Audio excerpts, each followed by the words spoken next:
Serdar müəllim, SSR nə zaman yaranmışdı? SSR 1920-ci ildə. 22-ci ildə. 1922-ci ildə.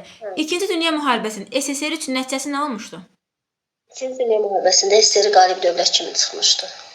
Amma qalib dövlət kimi çıxdı, lakin onun siyasi nüfuzu artmağa başladı. Dünyanın süper güclərindən biri oldu. Bu yaxşı cəhət idi. Amma dünyanın güclü dövlətlərdən biri olsa da, ölkədə vəziyyət nə yerdə idi?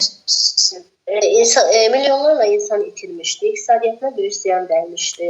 Sonra burada bir sıra xalqlar sürgün olunmuşdu. Elə müharibədən sonra ölkənin qarşısında duran əsas vəzifə nə idi? Dinc quruculuq yolu ilə ölkəni inkişaf etdirmək idi. İndi baxaq SSR-nin müharibədən sonraki siyasi tədbirlərinə. Nədir siyasi tədbirləri? Deməli, ölkə iqtisadiyyatını bərpa etmək istəyirdilər. Yox, baxaq, Serdar müəllimə, Serdar müəllimə, siyasi tədbirlər. Siyasi nə deməkdir, siyasi? Siyasi, iqtisadi tədbirlər dedim mən, bəli, siyasi tədbirlər. Deməli, Stalinin totalitar rejimi gücləndirilmişdi. Sonra cəmiyyətin bütün sahələri dövlətin inhisarında qalmaqda davam edirdi. Repressiyalar daha da sərtləşdirilmişdi. 1953-cü ildə Stalinin vəfat etməsi ilə artıq ölkəni yeni repressiyalardan xilas etmək məcburiyyətində qalmışdılar. Bir də rəsmi ideoloji təbliğatı gücləndirmişdilər. Yəni Stalin öləndən sonra Xruşov gəlir, yumşalma başlayır. Repressiyaların dalğası bitmişdi. O zaman isə Bağdagi müəllimə deyəcək. Bağdagi müəllimə, İkinci Dünya müharibəsindən sonra SSR-nin həyata keçirdiyi sosial-iqtisadi tədbirlər. Deməli, 5 illik plandır. Neçənci illərdə? Sonra bir də sənaye müəssisələrini təzədən bərpa eləməyə çalışırdılar. Sonra yeni iş yerləri açılırdı. Bir də ağır və hərbi sənayeyə çoxlu vəsait ayrıldı. Bu da əhalinin vəziyyətini getdikcə pisləşdirirdi. Həm də ki, kənd təsərrüfatda da diqqəti artırmışdılar. Deməli, həm ağır və hərbi sənaye, həm də kənd təsərrüfatına diqqət artırılmışdı. Bu dövrdə pul islahatı keçirilmişdi. İslahatın keçirilməsinin məqsəd nə idi? Məqsəd o idi ki, müharibə vaxtında, müharibə dövründə saxta pullar ki, əskinaslar da dövriyyədən çıxartmaq istəyirdilər. Bir də ki, maliyyə böhranını da, yəni aradan qaldırmaq istəyirdilər maliyyə böhranını. Bəli, nə zaman talon sistemi ləğv oldu? 1947-də. Bununla da? Deməli, zəruri ərzaq mallarına dövlətin müəyyən etdiyi vahid qiymətlər tətbiq olunmağa başlanmışdı. Bu da hardasa SSR-in vəziyyətini yaxşılaşdırmışdı. Amma yenə də bəzi tədbirlər əhalinin vəziyyətinə yəni pis təsir göstərirdi. 24-cü ildən hakimiyyətə gələn Stalin nə zaman öldü? 53-cü ildə ölür. 53-dən 64-ə qədər də Xruşov hakimiyyətə gəlmişdi. Səbahat müəllimə, SSR-nin 20-ci qurultayı nə zaman olmuşdu? Kommunist Partiyasının 20-ci qurultayı. 1956-cı ildə. Bu qurultayda Xruşov Stalin şəxsiyyət təpərəstişini pisləmişdi. Elə deyildi ki, ölkədəki problemlərin səbəbi nədir, ən böyük səbəbi? Stalin də görürdü. Stalinin apardığı siyasətdə, onun apardığı şəxsiyyətə pərəstiş siyasətində. Elə bunun hakimiyyət dövründə, Xruşovun hakimiyyəti dövründə bəzi mülayimləşmə tədbirləri həyata keçirmişdi. Nə kimi tədbirlər həyata keçirmişdi Xruşov? Xruşovun dövründə dünya dövlətlərlə də, kapitalist dövlətlərlə münasibətlərini demək, danışıqlarına, sülh yoluna qaydalara qoyurdu da. Ona görə o deyirdi ki, dəmir pərdə sosializm dünyası ilə kapitalizm dünyası arasında bir dənə arası dəmir pərdə var idi. Onun dövründə o aradan götürüldü. Yəni Kuba böhranı, Karib böhranı, Berlin böhranı, bir də Karib böhranı. Kuba-Karib onun dövründə Xruşovla demək, Amerikada da John Kennedy'nin dövründə də həll olunmuşdu. Bu oldu bunun xarici siyasəti. Daxili siyasətdə ilk dəfə kimlərə pasport vermişdi? Demək 1959-cu ildə kəndlilərə pasport verdi. Elə bu Azərbaycanda da müsbət bir hal var idi. Ona qədər Bakıda əhalinin çox hissəsini ruslar və qeyri-Azərbaycanlılar təşkil edirdi. Onun nəticəsində regionlardan Bakıya axın təşkil olundu və bunun nəticəsində Bakının da əhalisinin Bakı beynəlməl olmaqdan Benəmlər şəhər olmaqdan Xilas canı olmuşdu. qurtarmışdı. Əla. İmam Mustafa İmam Mustafa'nın dövründədir, Bir bəli. də daxili siyasətində o Repressiyaya məruz qalanlar. Necə? Repressiyaya məruz qalanlar var idi o dövrdə. Hə, repressiyaya məruz qalanlar demək amnistiya verdi, bəraət verdi daha doğrusu. Ondan sonra bəzi demək muxtariyyəti ləğv olmuş ərazilər var idi. Onlar muxtariyyətini geri qaytardı. Bir də demək bu dövrdə Bundan bizə Nurəli Məmməd deyəcək. Tələsməyin. Nurəli Məmməd. İndi deyəcək. Bəli. Nurəli Məmməd, siz bizə deyin görə. Dedi ki, SSR 2-ci Dünya müharibəsində qalib yoxsa məğlub dövlət kimi çıxmışdı? Qalib dövlət kimi çıxdı və hətta birinci yerdə ABŞ oldu nüvəyə görə, ikinci yerdə də SSR oldu. Dünyanın super güclərindən biri idi, amma mənfi cəhətləri də var idi müharibənin SSR üçün. Mənfi cəhətləri var idi ki, 27 milyon insan ölmüşdü, çoxlu demək ərazilərinə ziyan dəymişdi, sonra nə olmuşdu? Sənayeyə, kənd təsərrüfatına ziyan vurulmuşdu. Elə bundan sonra əsas vəzifə ölkənin inkişaf elətdirməkdir. İslahatlar keçirildi. 4-cü 5 illik plan neçənci ilə qəbul olunmuşdu? 1946-50-ci illərdə olmuşdu. Bu vaxtı kənd təsərrüfatına diqqət ayrıldı. Düzdür, gələn şeylər oldu, yəni sənayedən, amma onu hərbi xərclərə qoydular daha çox. Kənd təsərrüfatındakı müharibədən əvvəlki vəziyyətinə qaytardılar, sənayeni də bərpa etdilər. Nə zaman talon sistemi ləğv oldu? Talon sistemi 29-da yaranmışdı, 1947-də ləğv etdilər, bir də Qarbaçovun dövründə olacaq. Allah 80-cilərdə. İndi əvvələ qayıtmışkən onda bunu deyək. Birinci 5 illik plan nə zaman idi? O da 31-ci 5 illik plan, 20-ci illər idi. 28-32 birinci 5 illik, 33-37 isə o ikinci 5 illik plan idi. Əla. Kimin dövründə ilk dəfə idi ki, deyirlər ki, xam torpaqlar istifadəyə verilsin? O xam torpaqlar mənim Nikita Xruşovun dövründə idi də. Bəli, Nikita Xruşov neçənci ildə olmuşdu hakimiyyətdə? O 53-də demək ölür, 53-dən gəlir 65-ə kimi. Bəli, 64-cü ilə qədər. 64-də bəli. Bu 64-cü bu hakimiyyətdən gedir. Hakimiyyətə kim gəlir? O Brejnev gəlir. O da çox sərt tədbirlərə keçir biraz. Əla. Bu Xruşovun tətbiq elədiyi azadlıqların hamısını Brejnev onları dəyişmə, başqa onun yumşaltmalarını sərtləşdirir biraz. Əla. O zaman bizə bəli. Xruşovun dövründə mənim orada ilk dəfə təqaüdü bu elədi də, onun dövründə oldu. Təqaüd. Ona çıxartma bəli, ilk dəfə təqaüd SSR-də təqaüd Xruşovdur. Bəs ABŞ-da kimdədir təqaüd? Mən Roosevelt eləmişəm. Hansı Roosevelt? O birisi Roosevelt. Mən o birinci əsas siyasətlər apardı, yeni siyasətlər. Bəli, əsas Roosevelt. Qəşəngdir, əsas Roosevelt. O zaman bizə Familə Məmməd deyəcək. Familə Məmməd dərsimizdədir yoxsa qoşulmayıb? Hə, burdadır. Familə Məmməd. Bəli, hər vaxtınız xeyir olsun. Xruşov deyirdi ki, Amerikaya çatmaq və onu ötüb keçmək lazımdır. Bunun üçün nə etmək lazımdır? O fikirləşirdi ki, müəllimə hamısı ilə münasibətləri doğru yolla aparmaq lazımdır. Yəni mehribancasına. Yəni hamısından münasibətləri o əvvəlki Stalin axı onlarla rəftarı pis idi, amma bu yumşatmağa meyilli idi. Bəli. Ona görə ki, Xruşov gələndə yumşalma dövrü başlayır.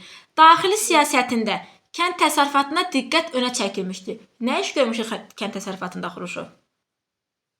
Kənd təsərrüfatına ilk növbədə kolxozculara pasport verdi 59-cu ildə. Sonra onları kənd təsərrüfatında məsələn inkişaf elətdirmək üçün o xam torpaqlar var idi. Onlardan əkin sahələri verdi də, o kəndlərə payladı. Kənd təsərrüfatının dirçəlməsi üçün elədi onu da. Amma istədiyi nəticəni əldə edə bilmişdi? Yox, istədiyi nəticəni əldə edə bilmədi. Bəli. Bunun dövründə hansı böhranları həll eləmişdi Xruşov? Yerindən Karib böhranı 60-cı ildə diplomatik yoluna düşmüşdü. Biz Karib-Kuba böhranı, yəni ikisi də eynidir. ABŞ-da kimin dövründə keçmişdi? John Kennedy'nin dövrüdür. Hətta neçənci ildə onlar müqavilə imzalamışlar. Həm atmosferdə, həm suda nüvə silahının satın keçməsi qadağan olunsun. 63-cü ildə səfər. Harda imzalanmışdı o müqavilə? Bax, o indi biraz yadımdan çıxdı. Moskvada müqavilə imzalanmışdı. Moskvada. Moskvada. Bəli, Moskvada imzalanmışdı. Kimin dövrünü durğunluq dövrü adlandırırıq? Brejnevin dövrünü 64-cü ildən 82-ci ilə qədər durğunluq dövrüdür. Niyə durğunluq dövrü adlandırırıq ki onun dövrünü? Niyə durğunluq dövrü adlandırırıq? Durğunluq dövrü Peki müəllim, onun islahatları elə bir heç bir səmərə vermədi də. Çünki onun qoyduqları islahatlarda fikir ayrılıqları çox oldu deyinə. O Yəni, səbəbdən. O da istəyirdi ki, islahatlar keçsin. Fikir ayrılığı çox olur, islahatlar keçirə bilmir deyə. Məsələn, təsərrüfatında o hərbi ağır sənayedir. Bu sahədə onların tərəfdarıdır. Bu sahədə nəsə eləmək istəyirdi. O da fikir ayrılıqları oldu. Demək, o birisi Xruşov Stalinə qarşıydı. Bu da Xruşova qarşı oldu. Nəsə fikir ayrılıqları çox oldu. Ona görə də heç bir nəticə vermədi. Durğunluq dövrü yarandı. Sonra özünü Əfqanistana doğru atdı ki, bu biraz xarici siyasətdə nəsə uğur əldə eləyə. Amma uğurlu oldu, uğursuz. Yox, uğursuz oldu. Orada da heç bir nəticə əldə eləyə bilmədi. O zaman bizə Nuray müəllimə deyəcək. Nuray müəllimə əslində deyir ki, Brejnevin dövründə yeni xammal yataqları, Sibirin zəngin neft yataqlarını ələ keçirmişdi, amma gələn gəliri hara xərcləyirdilər? Axşamınız xeyir. Hər vaxtınız xeyir olsun. Deməli, Sibirin zəngin sərvətlərinin mənimsənilməsi yolu ilə xaricə xam mal ixracı artırıldı. Yəni nəsə öz başa düşdüyüm kimi deyim.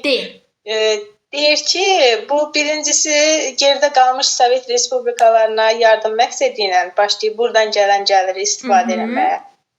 Bir də elə bil ki, Amerika ilə yarışa girmişdi də. Çində daha müasir silahlar var. Silah yarışına girmişdi. Bir də bura hərbi sənayeyə xərcləyirdi. Ona görə də bir nəticəsi olmur. Elə düz dediniz. Yəni bu qədər çox gəlir gəlsə də, qardaş yardımla respublikalara, bir də güya ki ABŞ-dan yarışa girmiş. Ona görə də böhran var idi burada. Ümumiyyətcə SSR-də 70-ci ildə baş verən böhran səbəbləri nələr idi? Birinci, elmi texniki tərəqqi burada ləh gedirdi. Avadanlıq köhnəlmişdi, bunu yeniləmə fikirləri yox idi. Çünki buna maliyyə, əlbəttə ki, pul lazım idi, o da yox idi. Avadanlıq köhnəlmişdi deyənə, əlbəttə ki, infrastruktur da bunun nəticəsində zəifləmişdi. Maddi ehtiyatlar da qıtlı idi. Demək, daxili siyasət yaxşı deyildi deyə, əhalinin başını daxili siyasətdən qatmaq üçün hara qoşun yeritdi? Əfqanistana. 1979-cu ildə Əfqanistana qoşun yeridir. Deməli, Brejnevin dövründə qoşun yeridilir, Qarbaçovun dövründə 89-da məğlub olub oradan çıxır. Yəni uğursuz olur da bu Əfqanistan müharibəsi SSR üçün. Neçəncə Qarbaçov gəldi hakimiyyətə? Necə? Neçəncə Qarbaçov gəldi hakimiyyətə? 85-də. Neçənci ilə qədər? 85-də, 91-də SSR dağıldı, o da getdi. SSR-in tərkibindən ilk öncə kimlər çıxmışdı? Baltikyanı ölkələr çıxmışdı. Elə bu da SSR-in süqutunu sürətləndirdi əlbəttə ki. Neçəncidə Baltikyan ölkələr çıxdı SSR-in tərkibindən? Baltikyan ölkələr 90-cı ildə çıxıb. 90-cı ildə. Qarbaçov gəldi, islahatlar keçirdi. Hansı islahatlar idi? Necə adlanırdı islahatlar? Perestroika, yenidən qurma, aşkarlıq, nə bilim, sürətləndirmə.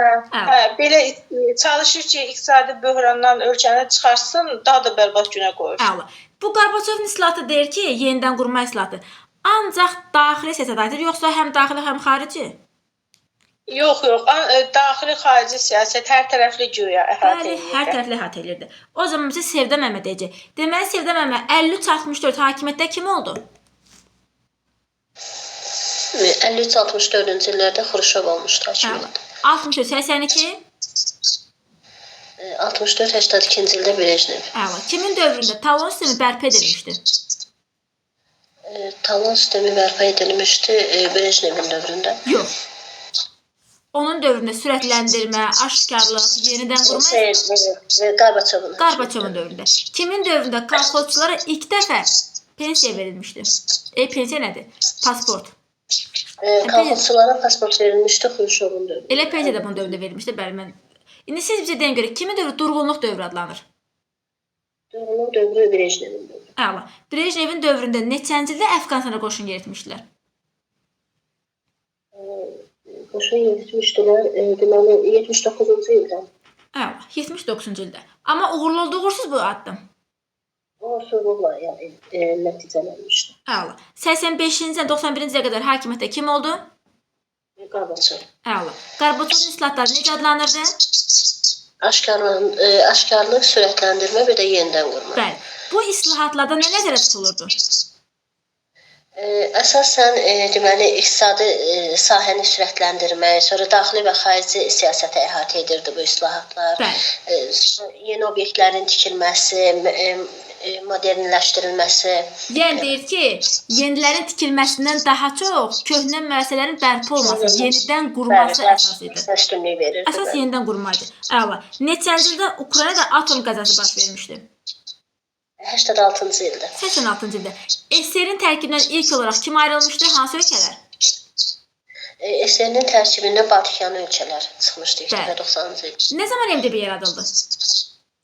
MDB 91-ci il. Dekabr ayının 8-də. MDB yarandı, SSR süqut elədi. Nə zaman Qarbaçov istefa verdi? SSR bir dəfəlik dağıldı, bitdi, varlığına son qoyuldu. 91-ci ildə. Dekabr ayının sonunda Qarbaçov istefa verdi və 15 müstəqil artıq dövlət müstəqil fəaliyyət göstərməyə başladı. Bəli. O zaman biz Bağdagül Məmməd deyəcək. Bağdagül Məmməd Qarbaçovun keçirdiyi islahatlarda nə nəzərdə tutulurdu? Deməli, maşınqayırmanı sürətləndirmək idi. Əsas buydu, bəli. İslahatlara əsasən maşın avadanlığının istehsalı, sənayenin başqa sahələrini çalışıb götürüb keçsin. Elə keçir. Yəni deyir ki, diqqəti birinci maşınqayırmaya ayırır. O qədər inkişaf edir ki, digər sənaye sahələrini ötüb keçmişdi. Sonra Xüsusi sahibkarlığa icazə vermişdi xidmət və ticarət sahəsində. İntizamın möhkəmləndirilməsidir, maddi maraq prinsipinin artırmasıdır. Onun üçün də insan faktorunun fəallaşmasına xüsusi diqqət yetirilmişdi. Amma bir mənfi cəhəti var idi. Deyil. Mənfi cəhəti nə idi islahatların? Mənfi cəhəti odur ki, yəni böhranın qarşısını ala bilmir də. Yəni siyasi böhrandır, sosial-iqtisadi böhrandır, onun qarşısını ala bilmir. Sonra kadrların ixtisarı olur. Bu da işsizliyin artmasına gətirib çıxarır, inflyasiya artır. Sonra yeni iqtisadi böhran baş verir. Məsələn, zəruri malların qıtlığı yarandığına görə təzədən talon sisteminə şey olurdu. Yəni belə dedi, keçid təzədən bir də baş verir. Əslində talon nə zaman ləğv eləmişdi talon sistemini? Talon sistemi deməli 1947-də. 47-ci il ləğv olmuş. 47-də düz dediniz. 47-ci il ləğv olmuşdu. Yenə qıtlıq yarandı deyil. Yenə talon sistemini bərpa eləyir. Yəni Qarbaçovun islahatları bir dəfə uğurlu olur, uğursuz? Uğursuz. Əla. Vəziyyətdən çıxmaq üçün atılan addımlardan biri də nə idi? Vəziyyətdən çıxmaq üçün belə deyək də sərt qənaət sisteminin tətbiq olunması idi. Bunun nəticəsində bir çox dövlət əhəmiyyətli müəssisələrdə müəyyən problemlər yaranır. Bu müəssisədən birində nə zaman atom qəzası baş verdi? Deməli 1986-cı ildə Ukraynada Çernobıl atom elektrik stansiyasında o reaktorlardan məhsulda artırmaq məqsədilə işlər görür. Amma ki, bu da atom qəzasına gətirir. Ümumiyyətlə, onun yenidən qurma aşkarı siyasəti mənfi siyasi nəticələr əldə olunur da yanında. Düzdür. O zaman biz Səbəh Məmməd deyəcək. Səbəh Məmməd, biz danışdıq mənfi iqtisadi nəticələrindən. Səbəh Məmməd, səsim yox verir. Alo. Zəhmət olsa çıxın təzədən təkrar edin.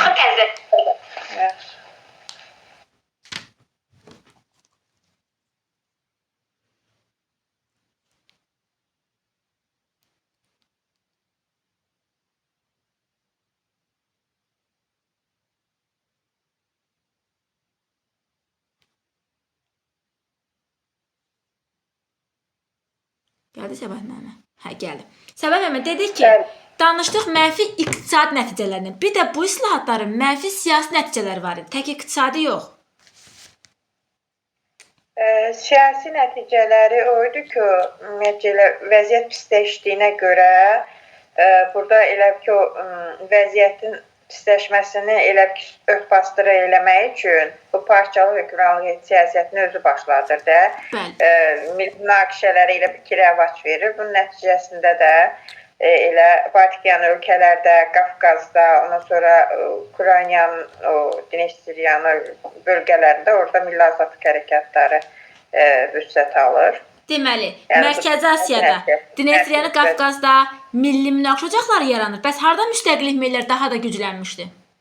Müstəqillik meylləri Baltikyanlı və Qafqazda. Elə ilk olaraq SSR-in tərkibindən kimlər ayrıldı? Baltikyan ölkələr 90-cı illər. Əla. 1990-cı ildə.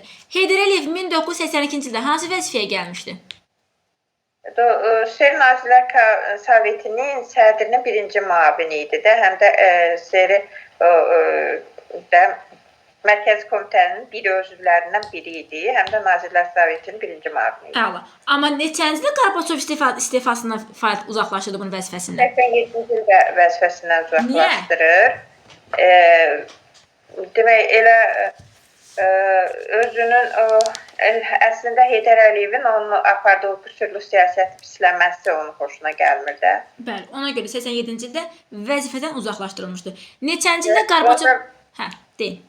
Orada vəzifədən uzaqlaşdırması elə bil ermənilərin əl qolunu açırdı. Ondan sonra ermənilərin də fəallığı əsasən də Qarabağda daha da artır. Hə, indi onu biz keçmişik ki, 88-ci ildən lap da gücləndirmişdilər.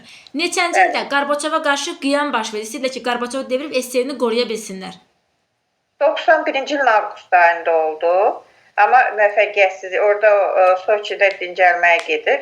Orada da gedib onu həbs eləyib, faşistin kənarlaşdırma. Yəni bütün hər şeyin kökünü əslində burada bu kommunistlər görürdülər ki, hakimiyyət əllərindən gedir. O hakimiyyət əllərinə vermək istəmirdilər. Ona görə bu həyatını almışdılar. Amma bu da SSR-nin xilasının qarşısını almadı. Nə zaman SSR süqut elədi? 91-ci il demək dekabrın 8-də Müstəqil Dövlətlər Birliyi MDB yarandı. Əslində biz elə bundan götürük, amma demək dekabrın 25-də Qarbaçovun istefa verməsi ilə SSR dağıldı tamamilə. Tamamilə varlan son qoydu. Yerində neçə dənə müstəqil dövlət yaranmışdı? 15 dənə respublika yarandı, elə biri də Rusiyanın özü idi. Əla. O zaman bizə Nurani müəllimə deyəcək. Bir dedi ki, bir Rusiyanın özü idi. Əslində deyir ki, Nurani müəllimə, Rusiya nə zaman müstəqilini elan eləmişdi? Rusiya demək müstəqilliyini 90-cı ildə, 92-ci ildə Rusiya Federasiyası oldu. Yox, federasiyanı demirəm. Müstəqilliyini elan eləməsi. 90-cı ildə idi. 90-ın iyununda müstəqilliyini elan etsə də nə zaman rəsmi fəaliyyətə başlayır? 92-ci ildə. Yox, nə zaman SSR dağılır? SSR 1991 dekabr 25 orada Qarbaçov istefa verir, o SSR-nin prezidenti idi. Bu tərəfli Rusiyanın prezidenti Boris Yeltsin olmuşdu. Demək Rusiyanın ilk prezidenti oldu Boris Yeltsin. Müstəqillik elədi 90-cı ilin iyun ayında. Bəs nə zaman Rusiya Federasiyası adlandırıldı? 1992-ci ildə. Əla. İlk prezident oldu Boris Yeltsin. Neçənci ilə qədər hakimiyyətdə olmuşdu? O 1999-a qədər. Əla. Bəs ikinci prezident kim oldu? Putin. İndiyə qədər. Bəli. İndi kimin dövründə ilk dəfə çox partiya sistemə keçilmişdi? Kimin dövründə çox partiya sistemi keçilmişdi? Çox partiya sistemi. Çox partiya sistemi. Bu Yeltsin dövründə. Yox, Putin dövründə. Yeltsin düz dediniz. Bəli, Boris Yeltsin dövründə. Boris Yeltsin də islahatlar keçirmişdi. Bəli, noşa da yanacaq. Boris Yeltsin islahatlarına əsasən nə deyirdi Boris Yeltsin? O islahatlarında əsas nə idi? Bu da mən inflyasiyanın qabağını almaq istəyirdi. Bir çox daxili bunun dövründə belə deyək. Baxın belə deyək. SSR-nin dövründə bilirik ki, planlı iqtisadiyyatdır. Artıq Boris Yeltsin deyirdi ki, planlı iqtisadiyyat amma bir nəticə vermədi bu ölkədə. Yox, bu Qarbaçovun dövründə nəticə verməmişdi. Yəni deyək ki, planlı iqtisadiyyata keçək. Bazar iqtisadiyyatı. Planlı iqtisadiyyatda. Burada mən özəlləşdirmə oldu. Bu şeyləri xarici siyasətdə genişləndirdi şeyləri. Azad ticarət bütünlük verirdi. Belə idi bunda da. Bunun dövründə çox partiya sistemi keçilmişdi. Amma deyirik ki, bunun dövründə Rusiyanın ən təməl problemi hansı problemi idi? Rusiyanın ən təməl problemi. Ən mürəkkəb məsələsi nə idi? Ən əsas problemi. Rusiya necə bir xalq idi? Çox millətli idi. Çox millətli idi. Burada da ona görə milli münaqişələr baş verirdi həmişə. Əla. Ona görə neçənci federasiya müqaviləsi imzalandı? Federasiya müqaviləsi o dövlətlərlə imzalandı 94-cü ildə. Yox. Eyni ildə həm də Daşkənd müqaviləsi imzalanmışdı. 96. 92 Daşkənd. 92 Daşkənd. 96-da Lissabon samiti oldu, bəli. 90-da Lissabon samiti amma bugünkü mövzumuzda yoxdur. Bugünkü mövzu 96-cı ildə hansı müharibə başa çatıb 96-cı ildə? Birinci? O birinci Çeçen müharibəsi 94-96 oldu. Rusiya burada məğlub oldu. Rusiyanın daxildəki iqtisadi-siyasi vəziyyətinin pis olması ilə əlaqədar idi. Burada məğlub olsa da neçənci ikinci Çeçen müharibəsi olmuşdu? digərində 1999-cu ildə başladı müharibə. Onda sonra da Putin dövründə qalibiyyətlə başa çatır. Əla. O zaman bizə Familya Məmməd deyəcək. Deməli Familya Məmməd Rusiya nə zaman müstəqilliyini elan eləmişdi? Rusiya müstəqilliyi mənim 90-cı ilin iyununda eləmişdi. Bəli. Amma nə zamana qədər müstəqil dövlət kimi fəaliyyət göstərməmişdi? O mənim 91-ci ildən sonra göstərir də, Qarbaçov istefasından sonra. SSR dağılandan sonra. Nə zaman? Dağılandan sonra. Bəli. Rusiya Federasiyası nə zaman yarandı? 92-ci ildən bəri, 92-ci ildən sonra artıq Rusiya Federasiyası adlanmağa başlayır. Əla. Neçənci ildə Boris Yeltsin Federasiya müqaviləsi imzaladı? Federasiya müqaviləsi də 92-ci ildə olubdu. Bu müqaviləyə əsasən orada mənim elə bir ki, o ölkələrin parçalanmasını alır da orada. O respublikaların arasında nəsə bir federasiya müqaviləsi. Federasiyanın tərkibindəki respublikalar var, muxtarlar var, vilayətlər var. Bunlar arasında münaqişələr gedir. Bunu qarşılamaq üçün federasiya müqaviləsini imzalayır və bu müqavilədə respublikalar daha çox səlahiyyət alır, yoxsa muxtar vilayətlər daha çox səlahiyyət alır? Orada Bəli. Daha çox olanlar o milli respublikalar alır da. Milli respublikalar daha çox səlahiyyət almışdır. Amma federasiya müqaviləsinə iki ölkə qoşulmamışdır. Çeçenistan və Tatarstan onu imzalamır. Əla. Bəs Ona görə də bu da dövlətini sual altına alır. Bəs Çeçenistan nə zaman özünü müstəqil dövlət kimi elan eləmişdi? Çeçenistan 90-cı ildə. 90-cı ildə. 1900. Bəli. Bu dövrdə Rusiyaya qarşı müstəqillik uğrunda mübarizənin mərkəzi hara idi? Rusiya uğrunda. Rusiyada müstəqillik uğrunda. Yəni birinci Çeçenistandan başlanmadı. Deməli, Şimali Qafqaz idi. Çeçenistan da Şimali Qafqaz. Bəli, yəni onu deyirəm də, Çeçenistan Şimali Qafqaz, deməli Şimali Qafqazda başlayıbdı. Çeçenistanda Rusiya arasında birinci müharibə baş verdi. Neçənci olmuş birinci Çeçen-Rus müharibəsi? 94-96-cı illərdə olubdu. Elə bil ki, Rusiyada bunu orada mübarizə başlayır. Rusiyada onu qiyam kimi qiymətləndirir, o qoşun yeridir. Güya ki, orada qiyam qalıb da. Əslində onların mübarizəsini boğmağa yönəlmişdi və aralarında müharibə olur. Orada Çeçenistan birinci prezidenti Cövhər Dudayev, o da o mübarizədə öldürülür, amma öldürsə də Çeçenlər mübarizəni davam edirlər də. Ölkədə müharibədə qalib gəlirlər. Birinci müharibədə bəli, Çeçenlər qalib gəlirlər, sonra Rus qoşunları 96-cı ildə aralarında müqavilə imzalayır, oradan çıxırlar. Əla. O zaman bizə Nuray Məmməd deyəcək. Nuray Məmməd neçə il müddətində məsələ düşdü təxirə? Çeçen müharibəsi deyirsiniz müəllim, necə?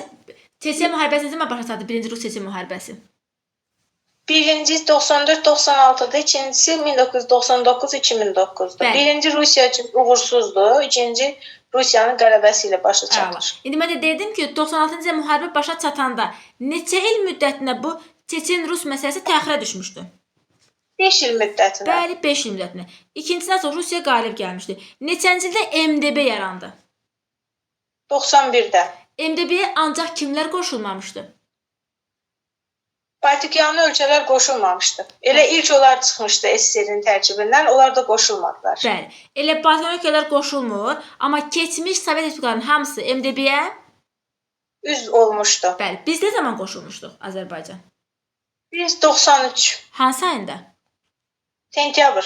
Bəli, yəni Heydər Əliyevin prezident dövrünə düşmürdü. MDB-nin yaranmasında məqsəd nə idi? Rusiya elə bil ki, SSR-in dağılması ilə barışmaq istəmirdi. Bir növ hansısa bir adla o keçmiş Sovet məkanını qoruyub saxlamağa çalışırdı. Əla. İndi baxaq Daşkənd müqaviləsi. Neçənci ildə imzalanmışdı Daşkənd müqaviləsi? 92. 92-ci ildə. Harda imzalanmışdı Daşkənd?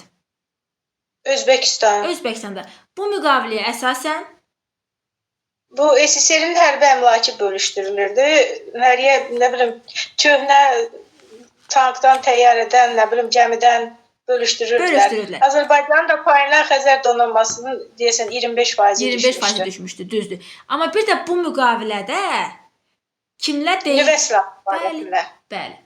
Nüvə silahının qalması kimə verilir, saxlanılması? Belarusiya ilə Ukrayna ərazisində deyil, vaxtilə yerləşirdi bu nüvə silahları. Rusiya o silahları oradan götürəndə əvvəl Belarusiya ilə Ukrayna buna etiraz eləmiş. Sonra Qazaxıstan Qazaxıstanla Ukrayna Rusiya qarşısında məsələ qaldırır ki, biz də istəyirik o nüvə silahından. Amma Bunların da səsini bunların da kəsirlər 94-də Budapeştdə. əla. Amma boş yerə kəsmirlər. Bunun qarşılığında Ukraynaya təminat verirlər ki, Güya heç vaxt bunun ərazisinə təcavüz olunmayacaq, ərazi bütövlüyü, suverenliyi qorunacaq. Sonrakı hadisələr göstərdi də necə qorundu. bəli, sonra da göstərəcək o bizə. O zaman biz Sevda Məmməd deyəcək. Deməli, Sevda Məmməd, Rusiya Federasiyası nə zaman yarandı? Federasiyası. Rusiya Federasiyası 1992-ci il. Əla. Neçəncə Rusiya öz müstəqilliyini elan eləmişdi? 1990-cı ilin iyununda. Əla. Rusiyanın ilk prezidenti kim idi? Müstəqil Rusiyanın ilk prezidenti.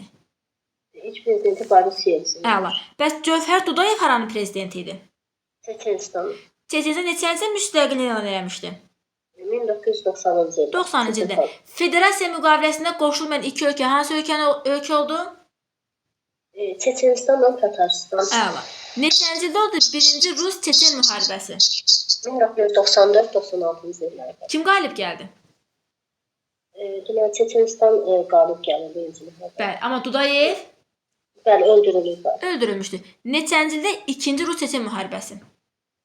99-2009-cu illərdə. Bəli. Neçənci Daşkənd müqaviləsi? 92-ci ildə. 92-ci. Neçənci ildə Qazaxıstanla Ukraynaya razılaşdılar ki, nüvə silahının nəzarət qalsın Rusiyada. Və hansı müqaviləni? 94-cü Hə. 94-cü müqavilə. Harda imzalanmışdı? Budapeştdə imzalanmışdı. Budapeşt haranın paytaxtıdır? Xəritədə düşsə gəl. Bəli, Macarıstanın. Bunun qarşılığında əlavə bir protokolla Ukraynaya söz verdilər ki, Ukraynaya Heç bir ölkənin güc tətbiq olunmayacaq, bir də suverenliyinə və mövcud sərhədlərinə hörmətlə yanaşacaq. Rusiya ilə Ukrayna arasında neçənci ildə dostluq və tərəfdaşlıq haqqında müqavilə imzalandı? 99-cu ildə. 99-cu ildə. Amma müqavilə imzalansa da yenə də aralarında mübahisəli məsələ hara idi? Krım uğrunda idi. Əla, Krım uğrundaydı. O zaman bizə Bağdagü Məmməd deyəcək. Deməli, Bağdagü Məmməd neçənci ildə SSR-in əmlakının bölüşdürülməsi haqqında müqavilə imzalandı? Daşkənddə imzalanmışdı da müqavilə. Daşkənd haranın paytaxtı oldu? Özbəkistanın. Bu müqavilədə hansı ölkələr dedi ki, bizim ərazimizdə olan nüvə silahı Rusiyaya aparılsın, razıyıq? Deməli, Qazaxıstandır. Yox, ilk öncə yox. Daşkənd müqaviləsinə razı verildi. Belarusiyadır, Bir də Ukraynadır. Əla. Amma ardınca kimlər dedi ki, biz də nüvə silahına sahib olmaq istəyirik. Bizim də hüququmuz var. Qazaxıstan və Ukrayna. Bəli. Və bunların səsi Nuray Məmməd deməli nə zaman kəsildi? Hansı protokolla müqavilə ilə? Budapeştdə imzalanan müqavilə ilə, protokolu ilə daha doğrusu, Bəli. 94-də. 94-cü kimlərin iştirakı ilə imzalanmışdı? Deməli, Rusiya idi, Ukrayna idi, Amerika idi, bir İngiltərə, Böyük Britaniya. Bəli. Burada imzalayırlar. Qazaxıstan da Ukrayna deyir ki, yaxşı, bu qalsın, nüvə silahı qalsın Rusiyada. Neçənci ildə Rusiya Qara dəniz donanmasının 87%-nə sahib oldu? 97-də. 97-ci ildə. Deməli, gərginlik Ukrayna Rusiya arasında başa çatmışdı 97-ci ildə hələ ki. Və burada Rusiya haran icarəyə götürmək haqqını almışdı? Deməli, Sevastopol hərbi dəniz bazasını. Əla. Neçənci Rusiya-Ukrayna arasında dostluq və əməkdaşlıq haqqında müqavilə? 99-da. 99-cu ildə. Neçənci Putin prezident oldu? Putin. Bəli. 99-da Yeltsin istefa verir. Elə biri Putin həvalə edir. Elə 2000-də də ikinci prezident seçilmişdi. Əla. Neçənci ildə 5 günlük müharibə? Gürcüstanla. Bəli, neçənci ildə olmuşdu? 2008-ci ildə. O zaman bizə Səbahat Məmməd deyəcək. Bəli, 2008-ci ilin avqustunda. Səbahat Məmməd, biz bir də Azərbaycan tərəfindən 4 günlük müharibə keçmişik. Apes döyüşləri. Bəs 44 günlük müharibə? O da 2-ci Qarabağ müharibəsi. 7-ci noyabr. Bəli, biz bir də 8 günlük müharibə keçmişdik. 8 günlük müharibə, o da toz döyüşlərdir. Yox. Yoxsa Osmanlı ilə Cənubi Qafqaz Seyim arasında nə zaman olmuşdu müharibə? Arasında, mart ayı. 18-ci ilin aprel ayında. 8 günlük müharibə olmuşdu. İndi baxaq Putinin prezidentlik dövrünə. Putin nə zaman prezident seçildi? 2000-ci ildə seçildi prezident. Bəli. Putin də siyasətin əsası nə təşkil edir Putin siyasətinin? O demək dövlət hakimiyyətini möhkəmlətməsini istəyirdi. Sonra istəyirdi ki, Rusiyanın beynəlxalq nüfuzunu bərpa elətdirsin. Güclü dövlət idarəçiliyi yaratmaq istəyirdi. Əla. İqtisadiyyatın inkişaf elətdirir, dövləti gücləndirmişdi. Bu Səbahat müəllimə, 5 günlük Rusiya-Gürcüstan müharibəsi niyə baş vermişdi? Necə oldu ki, bu müharibə başladı? Demək burada bu Osetiya, Cənubi Osetiya o zaman Gürcüstan tərkibində idi, amma orada separatçı qüvvələr Gürcüstan hökumətinə tabe olmurdu. Ona görə Gürcüstan ora öz qoşununu yeridir, Rusiya da ora öz qoşununu yeridir və o Cənubi Ossetiyada yerləşən qüvvələrlə Rus qüvvələr birləşərək Gürcüstan üzərində qələbə qazanırlar. Və bu hadisə nəticəsində də elə həm Cənubi Osetiya, həm də Abxaziya Gürcüstanın əlindən alınır. Deyilib ki, Gürcüstan ərazisinin 20% torpaqlarını bu hadisə nəticəsində itirir. Əla.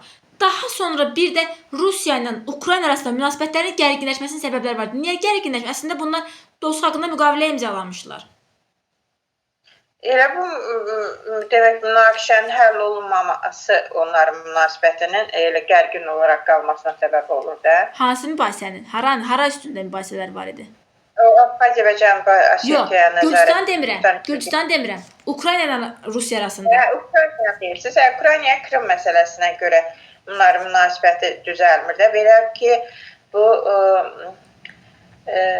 o zaman Ukrayna hələ demək 2-ci Dünya müharibəsindən sonra Stalin apardığı siyasət nəticəsində burada Krımın muxtariyyətini ləğv eləmişdi. Sonra elə Ukraynada seri dağılana yaxın Krımın muxtariyyətini təzədən bir də davamında bərpa eləyirlər. Və o zaman Krım Ukraynadan ayrılır, öz müstəqilliyini elan edib 94-cü ildə. Yox, belə deyil. Yox, elə demir. Yox. Deyirik ki, Krım düşür, Ukraynanın tərkibində olur, muxtar respublika. Amma nə zaman Krım prezidenti deyir ki, mən Rusiyaya birləşmək istəyirəm? 94-cü il idi. Əla. Yuri Meşko demiş. Və elə buna əsəbləşən Ukrayna Radası nə qərar verir? Ukrayna Radası hansı vəzifəni ləğv edir? Ukrayna Radası elə ki, bu prezident vəzifəsini ləğv eləyir də, onların hüquqlarını ləğv eləyir. O vaxtda Yeltsin hakimiyyəti dövrü idi. Yeltsin də ona niyə səs çıxartmadı? Çünki orada nüvə məsələsi var da, Ukraynada olan nüvə silahını özünə götürmək istəyirdi. Ukraynanı sakitləşdirmək üçün o vaxtda ona səs çıxartmadı. Deməli, bu prezident vəzifəsini ləğv edir, Rusiya sakit durdu. Daha sonra da Rusiya bunun qarşılığı 94-cü ildə Budapeşt protokolu ilə Ukrayna bir daha təsdiq elədi ki, nüvə silahına sahib olan ancaq Rusiya olsun. Eyni zamanda da, bəli, Ukraynaya təminat verdilər ki, Ukraynaya. Ukraynaya o zaman təminat verdilər ki, heç bir xarici dövlət onun üzərinə təcavüz eləməyəcək də, onun ərazisini, sərhədlərini pozmayacaqdı. Amma əslində bu sonra baş verdi, yəni Rusiya pozur. Rusiyanın pozmasının da səbəbi demək Ukraynanın NATO-ya daxil olması idi də, o özünün daxil olmaq istəməsi idi. Ona görə ona müharibə 2022-ci ildə. Daxil olmaq istəməsi idi. O zaman bizə Nuranə müəllimə deyəcək. Nuranə müəllimə, siz bizə deyin görə. Dedi ki, neçənci Daşkənd müqaviləsini SSR-nə hakim bölüşdürdülər? Hakim bölüşdürməsi Daşkənd müqaviləsi 1992-ci ildə. Əla. Bu müqavilədə kimlər öz ərazisindəki nüvə silahının Rusiyaya aparmasına razılıq verdi? Belarusiya idi, Ukrayna idi, bir də Qazaxıstan. Hələ bu ikisi, Belarusiya, Ukrayna. Daha sonra kimlər baş qaldırdı ki, yox, biz istəyirik ki, nüvə silahı bizim də olsun? Qazaxıstan və Ukrayna istədi ki, onlarda da olsun, amma o sonraki danışıqlara görə olmadı, alınmadı onlar. Kimlərin təzyiqinə onlar Budapeşt protokolu imzalamış, Budapeşt müqaviləsinə qoşulmuşlar? ABŞ-la İngiltərənin. Rusiya. İlk öncə Rusiyanın ABŞ-ın təzyiqi ilə Budapeştdə nüvə silahının yayılmamasına qarşı müqavilə imzalayırlar. Daha sonra kimlərlə birgə Budapeşt protokolunu imzalayırlar? Burada kimlərlə birgə Ukrayna ilə Rusiya ilə imzalayırlar da. Mən Ukrayna idi, bir də ki bu Qazaxıstan idi. Bəli, Rusiya, Ukrayna, İngiltərə, ABŞ imzaladılar ki, söz verdilər ki, nüvə silahına sahib olmaq ancaq Rusiya olsun. Neçənci ildə Rusiya ilə Ukrayna arasında Qara Dəniz donanmasına olan gərginlik sona çatdı? 97-ci ildə. Necə çatmış sonra? Donanmanın neçə faizi düşdü Rusiyanın əlinə? %7%-ni idarə edilməsi Rusiyanın payına düşdü. Bir də o Sevastopoldakı belə idarəçiliyi də demək öz üzərinə aldı Rusiya. Bəli, hərbi dəniz bazası. Neçənci ildə öz aralarında dostluq və tərəfdaşlıq haqqında müqavilə imzalandı? Hə, Ukrayna 1999-cu ildə. Əla. Müqavilə imzalansa da sonra yenidən onlar arasında münasibətlər gərginləşmişdi. Niyə münasibətlər gərginləşirdi? Bu Krım üzərində olan müharibə idi ki, o Krım məsələsinin Rusiyaya ihlal olunması belə oranın prezidenti özü müraciət eləmişdi. Onda prezidentlik səlahiyyətləri ləğv elədilər ondan sonra. Burada Rusiya sakit qaldı ki, nüvə silahına görə. Əla. Bir də deyək ki, bir Krım məsələsi, bir Ukrayna kilsəsi hansı kilsədən ayrılıb? Bu da kilsədə ayrılıb Bizans, Konstantinopol, İstanbulda yerləşən o kilsə var idi ki, ora tabe oldu, onunla birləşdi. Bu da Rusiya istəmədi, çünki burada dini ayrı seçkilik də yaranırdı. Əla. Eyni zamanda Ukraynanın qərblə yaxınlaşması Putini qorxudurdu. Qərblə yaxınlaşması da, bu da onu Putini qorxudurdu. Bir də həm də orada Krımda Rusiya milli iqtidar var idi. Bunların arasında da münasibətlər vardı, müxalifət iqtidar davası. Elə neçəncidə Rusiya milli iqtidarı devirdilər, çevriliş oldu, iqtidar devrildi. Onu devirdilər əvvəl. Neçənci ildə? Azadlıq müharibəsi 2013-cü ildə. 13-cü ildə mübarizə olur, 14-cü ildə iqtidar devrilir. Elə bundan sonra Rusiya narahat olur ki, iqtidar getdi, ölkədə vəziyyət gərginləşə bilər. Ona görə neçənci Krım ilhaq eləyir özünə? Çünki qərb milli qüvvələr yaranmışdı orada. 2014-cü ildə Krım referendum səs çoxluğu ilə muxtar ilhaq eləyir. Əla. Bəli, Krımın ardınca həm də hansı bölgələrdə Ukraynanın tərkibindən çıxdılar? İmtiyazlar Ukrayna. Orada Donetsk, bir də Lugansk vilayətləri var idi ki, onlar da demək Ukraynadan çıxırlar. Əla. O zaman bizə Famil Mehmet deyəcək. Famil Mehmet, Xarkov sazişi nə zaman imzalanıb? Xarkov sazişi. Xarkov sazişi mənim 2022-də idi. Yox. Eyni ildə həm də nə baş verib? Nə baş verib eyni ildə? Nə baş verib? Belə deyək o zaman sizə. 2010-cu ildə birinci saziş imzalayırlar ki, 2010-cu ildə. Nə saziş imzalayırlar? Nə ilə bağlı saziş imzalayırlar? Ukraynanın kimlər arasında deyirsiniz? Rusiyanın? Bəli, Ukrayna arasında Xarkov sazişi. Xarkov.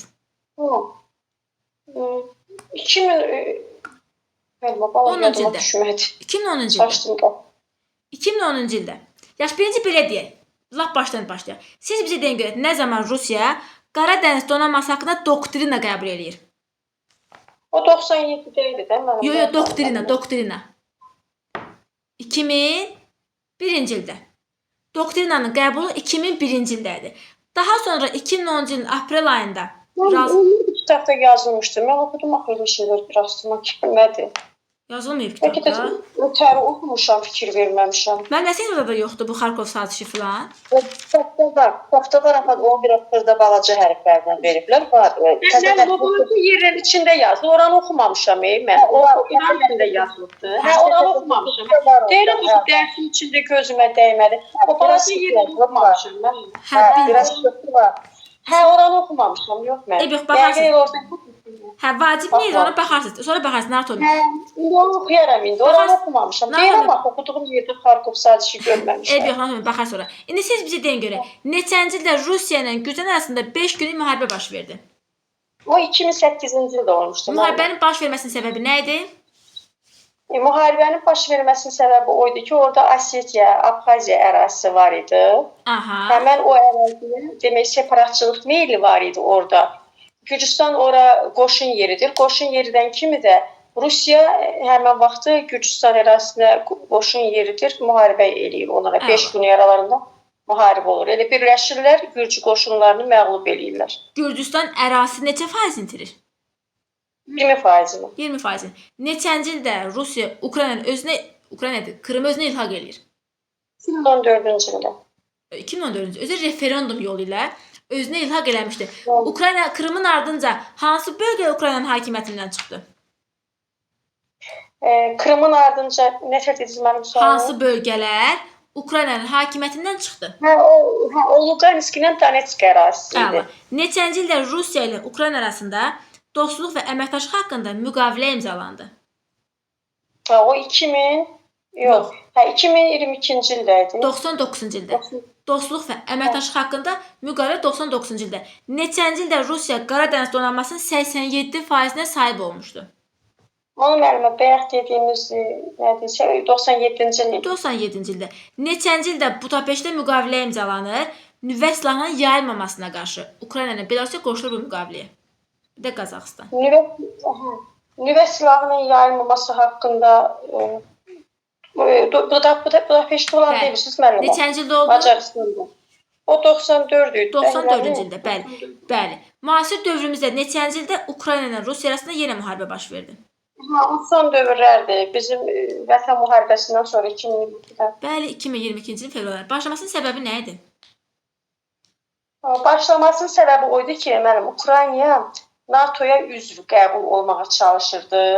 Bəli. Ona görə də Rusiyanın xoşuna getmir də bu. Ona görə də özünün təhlükəsizliyinə sayır da, elə bir qorxur da özü üçün.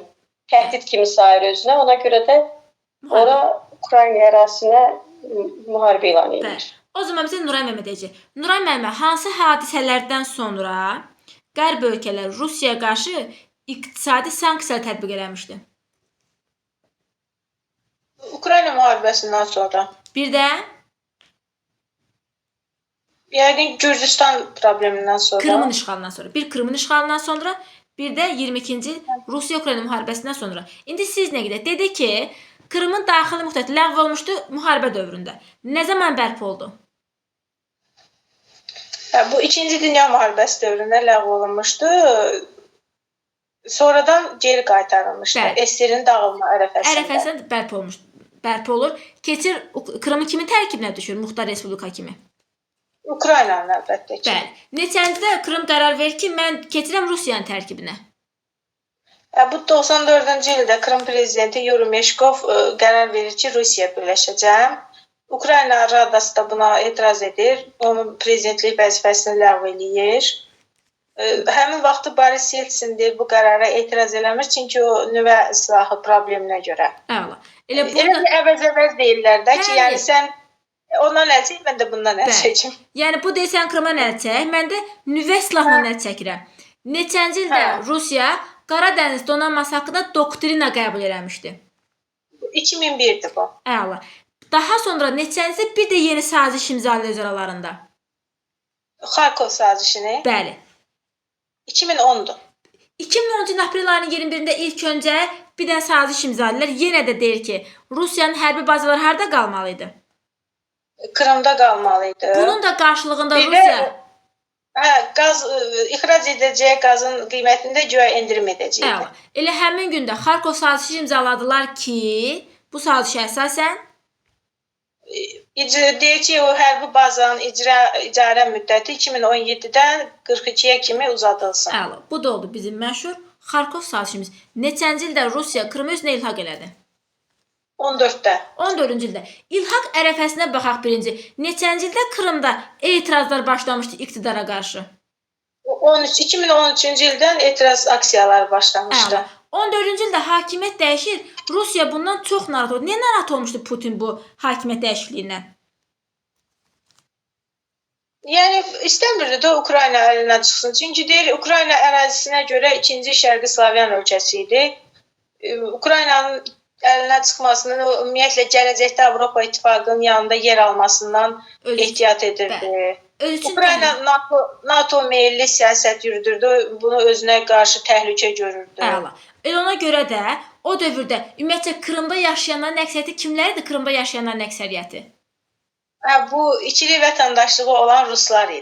Elə ona görə referendum keçirir. Səs çoxluğuyla Krım düşür. Bəli, Krım düşür, Rusiyaya ilhaq olunur. Əla. O zaman bizə Sevda müəllimə deyəcək. Deməli Sevda müəllimə bu məşhur Xarkov sazişi nə zaman imzalandı? 2010-cu ildə. 2010-cu ildə. Bu sazişə əsasən Krım hərbi bazalarının icarə müddəti neçənci ildən neçənci ilə qədər uzandı? 2017-ci ildən 2043-cü ilə qədər. Neçənci ilə Qara Dəniz donanması haqqında doktrina qəbul olundu? Qara Dəniz donanması 2001-ci ildə. 2001-ci ildə. Neçənci ildə Qara Dəniz donanmasının 87% Rusiyaya verildi?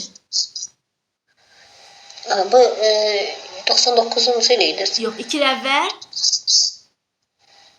97-də. 97-ci ildə. Neçəncə Rusiya-Ukrayna arasında dostluq və əməkdaşlıq haqqında müqavilə? Dostluq əməkdaşlıq müqaviləsi 98-ci ildə. 99-cu ildə. Neçənci ildə Krım Rusiya ilhaq olundu? Rusiya ilhaq olundu. Deməli 2014-cü ildə. 2014-cü ildə. Neçənci ildə Ukraynanın NATO-ya üzv olmasına qarşı, yəni olmaq istəməsinə qarşı Rusiya-Ukrayna müharibəsi baş verdi? 2022-ci ildə. 2022-ci ildə. İndi Səda müəllimə, siz bildiyin görə Türkiyə Respublikası nə zaman yaranıb? Türkiyə Respublikası. Türkiyə Respublikası 1923. İlk prezidenti kim idi? Bəli, 1923-cü ildə Atatürk. Mustafa Kemal Paşa. Çünki nə zaman Atatürk deyə bilərik? Neçənci Sovet haqqında qanun demişdik? 34-cü ildə. 34-cü ildə. NATO-nun bu 2-ci Dünya müharibəsi dövründə Türkiyə prezidenti kim idi? 2-ci Dünya müharibəsi dövründə deməli İsmət İnönü idi. Bəli. 38-ci ildən 50-ci ilə qədər. Neçənci ilə qədər Türkiyə bir tərəf siyasət yeridirdi? 45-ci ilə qədər. Bəli, 45-ci ilə qədər. Sonra nə baş verdi ki, Türkiyə müharibəyə qoşulmasaydı birdən-birə? Bu zaman deməli BMT-yə üzv qəbul edilmək üçün Türkiyə, Yaponiya və də Almaniyaya müharibə elan edildi. Əla. Elə həmin ildə bəs Türkiyəyə qarşı kimin ərazi iddiaları var idi? SSR-nin. Elə buna görə Türkiyə kimlə yaxınlaşdı? Amerika Birləşmiş Ştatları ilə. Bəli, ABŞ-ın prezidenti kim idi? Truman idi. Bəli, Truman da hansı doktrinalarla Türkiyəyə kömək eləmişdi? Truman doktrinası idi, bir də Marshall planı idi. Əla. Hərbi iqtisadi yardım Bəli, göstərdi. o zaman bizə Bağdakı Məhəmməd deyəcək. Bir dəqiqə. Nədir? Yox, o dəqiqə sonra nə iş gördünüz? Nə iş gördünüz? Bəs telefona baxırdınızsa? Yox. Və nə iş gördünüz? Yemeğimi tutardım. An yine kartof koydum değil mi? Bir tane kartof vardı. Şimdi aklıma tersten bir kartof koymuştum. Şimdi onu o kartofu var ya. Boş kapısı istemiyorum. Gedin işlətlərinizi yazın. Ama yazmıştım. Çəsilər elədim. Get. Tikəsləri qutar. Çəsilər tutardım. Hə, kəsləri şey qutar. Hə, o zaman bizə Bağdakı Məhəmməd deyəcək. Deməli, Bağdakı Məhəmməd dedi ki, Qaradəniz donanması haqqında doktrina nə zaman qəbul olundu? Qaradəniz Rusiya aid sualdır bu. Bəli. Sizə demədi, təkrar yadımıza düşsün deyə. 97-də. Yox, 97-ci ildə donanmanın 87% Rusiya. Bəs doktrina 2001-ci 2001-ci ildə. ildə. Bəli. Bəs neçənci ildə razılığa gəldilər ki, Rusiyanın hərbi bazası Krımda qalsın. Rusiya da bunun qarşılığında Ukraynaya qazı daha ucuz qiymətə satsın. Deməli Xarkovda Elə neçənci ildə idi? 2010. Bəli. Xarkovda amma ondan əvvəl 2010-cu ildə birinci bunu razılaşırlar. Elə həmin gündə Xarkov sazişini imzalayırlar və Xarkov sazişinə görə bu sazişə Xarkov sazişinə görə deməli o qaz yəni yox, qaz yox. Deyir ki, hərbi bazanın icarə müddəti neçəncilə qədər uzadılır? Artırılmışdı. Səhvimcə 2042-yə qədər uzadılır da. 17-ci ildən 42-ci ilə qədər. 2007-2042-yə qədər uzadılır. İndi siz dediyinə görə 38-ci ildən 50-ci ilə qədər Türkiyə prezidenti kim idi? İsmət İnönü. İsmət İnönü hakimiyyəti dövründə daxili islahatlarında nə işlər görmüş daxili sahəsində? Daxili siyasətində. Deməli daxili sahəsində torpaq haqqında qanun qəbul edilir 1945-ci ildə. Onu deyirsiniz? Bəli. Bu islahat əsasən torpaq islahatına əsasən? Hə, o islahatın əslində torpaqsız kəndliləri torpaq mülkiyyətinə çevirmək, bir də kənd təsərrüfatının istehsalı artırmaq istəyirdi. Düzdür, qanuna görə böyük torpaq sahibləri mülklərin bir hissəsini ödəniş müqabilində dövlət mülkiyyəti verilməli idi və dövlət torpaqları torpaqsız kəndlərə paylanır. Amma buna millət vəkilləri razı olmur. Yəni İsmət İnönü bununla təzyiqlə üzləşir. Ona görə biraz yumşaldır da o siyasəti və yalnız dövlət torpaqlarının bir hissəsi kəndlərə verilirdi. Əla. Bəs bu dövrdə daxili siyasətdə xarici kapitalın gəlişinə icazə verilirlər yoxsa nəzarət vardı, dövlətin nəzarəti? Yəni iqtisadiyyata xarici ticarətin genişləməsi imkan verilirdi, bəli. Bəli. Dövlətin nəzarəti Amma zəif idi. Nisbətən zəifləyir. Əla, zəif edilmişdi. Dedi ki, Türkiyə 45-ci ilin fevral ayına qədər bir tərəf idi. Sonra nə baş verdi ki, qoşuldu müharibəyə? Deməli, Nəyə qoşulmaq bizim üçün? orada birlikdə üzv olmalı idi qəbul olmaq üçün də. Bu Türkiyə, deməli, Almaniya və Yaponiya ilə müharibə. Yaponiya müharibə elan etməli idi də. Həm Almaniyaya, həm Yaponiyaya müharibə elan etdi. Bəs Türkiyə ərazi iddiaları irəli sürən kim idi? SSR. SSR. Buna görə də Türkiyə kimlə yaxınlaşdı? Amerikaya yaxınlaşmışdı. Əla. ABŞ prezidenti hansı planlarla Türkiyəyə kömək edir? Hansı doktrinalarla? Deməli, Truman doktrinası idi. Bir də ki, Marshall planı əsasında Türkiyəyə hərbi iqtisadi yardım göstərməli idi. Əla. Türkiyə tarixinin dönüş nöqtəsi deyirik. Neçəncilər dönüş nöqtəsi? Türkiyə tarixinin dönüş nöqtəsi çevriliş 61-dən... Yox, siz nə deyirəm? Yeni bir partiya yaranmışdı. O partiya yaranan kimi də hakimiyyətə gəlmişdi. Bu da bir dönüş nöqtəsi. Demokrasi partiyası, Demokratik partiya. Demokrat partiya. 50-ci ildə. Bəli, 50-ci ildə gəldi hakimiyyətə. Kim idi prezident? Bunların dövründə... Bəli, Demokrat prezident kim idi? Cəlal Bayar prezident, Adnan Menderes. Cəlal Başkanlıdan atmışdı, sonra Adnan Menderes də baş nazir olur. Əla. Əldən atmışdı. Bəli. O zaman bizə Səbahat Məmməd deyəcək. Deməli, Səbahat Məmməd dedi ki, 40-50-ci illərdə dövlətin iqtisadiyyata nəzarəti var idi, yoxsa yox idi? 40-50-ci illərdə elə bir ki, bu dövlətin iqtisadiyyat üzərində nəzarəti zəiflədi. O dövlətin qapalı iqtisadi siyasəti, ondan sonra proteksionizm siyasəti aradan qaldırılırdı. Elə bir ki, xarici şirkətlərin üzərinə açıq elan olundu. Bəli. Bəs hansı dövrdə deyirik ki, dövlətin hansı dövrdə deyirik ki, artıq dövlətin iqtisadi nəzarəti yenidən gücləndirildi, qarşılıq iqtisadiyyata keçildi, qarşılıq iqtisadiyyat, həm plan, həm bazar iqtisadiyyatı. Bu çevriliş nəticəsində oldu. Neçənci ildən sonra yəni? 60-cı il çevrilişindən sonra. 60-cı ildən. Əla. Neçənci ildə yenidən iqtisadiyyata nəzarət ləğv edilir, azad bazar ticarətinə keçilir? Öcalan dövründə. Neçənci ildən? 83-cü ildə prezident seçildi. Əla, 83-cü ildə. İndi Türkiyə tarixində demokratikləşmə tədbirləri var idi. Hansı tədbirlər bu demokratikləşmə tədbirləri? Türkiyənin yeni konstitusiyası da 61-ci il konstitusiyası, orada elə ki, hakimiyyətin üç qolu da özünə yer eləmiş olur. İndiyə qədər məhkəmə hakimiyyətinə də bu hakimiyyətlərlə eyni rol verilməmişdi. İndi hakimiyyətin bölünmə prinsipi əsasında icra edici, qanunverici və məhkəmə hakimiyyəti eyni bərabərdə. Eyni bərabər oldu, yoxsa icranın səlahiyyəti məhdudlaşdırılmışdı? Hə, icranın səlahiyyətləri məhdudlaşdırır. Qanunverici icradan daha geniş səlahiyyətə malik olur. Hətta deyirik ki, hökumətə nəzarət eləmək üçün Konstitusiya məhkəməsi yaranırdı. Elə ki, bunlar da 61-ci il konstitusiyasına yaranır, bizdə də 98-ci il. Bəli, 98-ci bizim dövrümüz olmuşdu. Bu dövrdə mətbuat azadlığı genişlənir deyə, bu qədər azadlıqlar verilir deyə nələr yaranmışdı? Demək, mətbuat azadlığı yaranması nəticəsində elə ki, bu sol təmayüllü təşkilatlar, yəni kommunistlərin rolu orada artmağa başlamışdı. Əla. Bu dövrdə Türkiyədə 20-ci əsrin ortalarında kənddən şəhərə kütləvi köç vardı. Niyə köç edirdilər kənddən şəhərə kütləvi şəkildə? Yəni orada bu kənd təsərrüfatının texnikləşdirməsi idi. Texnik avadanlıqlardan istifadə edib ki, əmək içi qüvvəsinə ehtiyac azalırdı. Onların da orada torpaq sahələri də yox idi. Əkib becərə bilmirdilər də. Şəhərdə iş imkanı daha geniş idi. Ona görə şəhərlərə köçürdülər. Əla. Bu da nəyə gətirib çıxardırdı?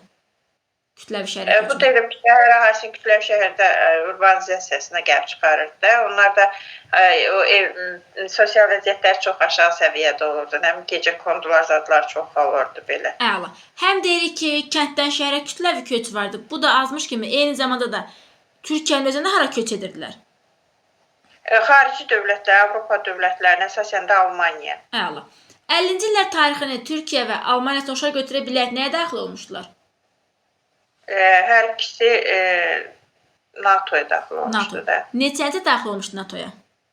NATO-ya 52-ci ildə daxil olur. NATO-ya daxil olmağında elə bir ki, o da Suriya ilə münasibətində oldu da, Suriyanın o təhlükəsi davam eləyirdi. Azərbaycanda Türkiyə ərazi iddiaları davam eləyirdi. Ona görə NATO ilə yaxınlaşır.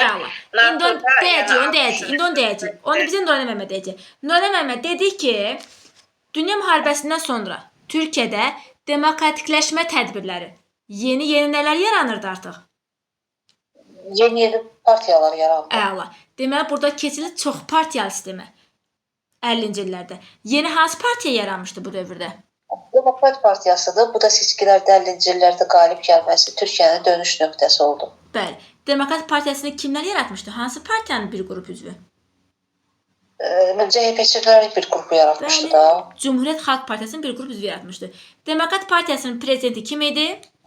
Cəlal Bayar 50-60-cı illər nazirdəki baş nazir Adnan Menderes oldu. Əla. Bu demokratların daxili siyasətində dövlətin nəzarəti var idi yoxsa yox idi? Bunlar elə bil ki, fəaliyyəti azaltdılar. Daha çox özəl sahələrin inkişafına fikir verdilər. Bir də bunlar proteksionist qapalı siyasətdən imtina elədilər. Əla. Xarici kapital ölkəyə daha çox şey oldu, gəldi. Daha çox gəlmişdi. Çünki biz bilirik ki, Mustafa Kemal'ın dövründə hansı siyasət yedirdi Mustafa Kemal? O da proteksionizm siyasəti. Bəli, etatizm. Siyasəti. Bəli, eyni mahiyyətə gəlib çıxır. Etatizm, proteksionizm eynidir. O həyata keçirmişdi, bunlar dayandırmışdı. Artıq xarici siyasətdə Türkiyə SSR təhlükəsinə qarşı kimdən yaxınlaşır? ABŞ-a meyillənirdi və hətta o NATO-ya daxil oldu. Ona görə ki, o vaxt Cənubi Koreya müharibəsində oldu. O Koreyanın yanında durdu, yəni müttəfiq oldu onunla. Əla. Elə ona görə neçənci NATO-ya qoşuldu? 1952-də NATO-dur, 32-də Millətlər Cəmiyyəti idi, daxil oldu. 45-də də BMT-dir. Bəs nə zaman Türkiyə Respublikası yaranmışdı, Respublikanın özü? 1923 Mustafa Kemal. Bəli, Mustafa Kemal dövründə. Amma ABŞ-da boş yerə Türkiyə NATO-ya üzv eləməmişdi. Bunun qarşılığında ABŞ Türkiyədə nə yaratdı özünə? O orada yaratdı. Elə bil ki, onlar öz şeyləri istəmirdilər də, Rusiya milli qüvvələrin yaranmasını orada, kommunistlərin. Ona görə Türkiyə hərbi bazalarını yaratdı. Hərbi bazalarını yerləşdirdi. Çünki ona görə də NATO-ya daxil olmuşdu da. Bəli, həm BMT-də iştirak, bu nədir? Koreya müharibəsində iştirak eləməsinə görə, həm hərbi bazanın yaranmasına görə NATO-ya daxil olmuşdu 1952-ci ildə. Bəli, o zaman bizə Familya Məmməd deyəcək. Familya Məmməd, Türkiyə Respublikasının birinci konstitusiyası nə zaman qəbul olunmuşdu? 24-cü ildə. 24-cü ildə. Bəli, 24-cü. İkinci konstitusiya? İkinci konstitusiyası 61-dədir. 61-ci ildə. Bəli, bu yeni bir konstitusiya qəbul olundu. Bu konstitusiya kimin fəaliyyətini məhdudlaşdırmışdılar? Hansı orqanın? Orada müəllimə icra hakimiyyətinin, icra edici hakimiyyətin fəaliyyətləri məhdudlaşdırılmışdı. Əla. Hakimiyyət bölgüsü yaranmışdı da orada qanunverici məhkəmə, qanunverici, bir də icra edici. Əla. Qanunverici edici əvvəlcə də var. Deyəndə ilk dəfə idi ki, məhkəmə 3-cü hakimiyyət qurumu kimi tanınırdı. Bəli, bu konstitusiyaya əsasən nə yaradılmışdı? Konstitusiya məhkəməsi yaradıldı da, həmin konstitusiyaya görə. Niyə yaratmışlar konstitusiya məhkəməsini? Niyə yaradıldı? Ona görə ki, müəllim, orada hökumətə nəzarəti artırmaq üçün. Əla. İndi bizə baxaq ki, deyirik ki, bu 40-cı illər, 50-ci illər iqtisadiyyat inkişaf eləmişdi, nəzarət azaldılmışdı. Amma 50-ci ildə Türkiyədə böhran baş vermişdi. Baş vermiş böhranın səbəbi nə idi? Ona görə ki, müəllim, həm iqtisadiyyat çökmüşdü, həm orada inflyasiya yaranmışdı. Ümumiyyətcə, ölkənin daxilində vəziyyət gərgin idi. O səbəbdən. Sonra kənd təsərrüfatı malları tələbat artıq. Orada tələbat azalmışdı, yox.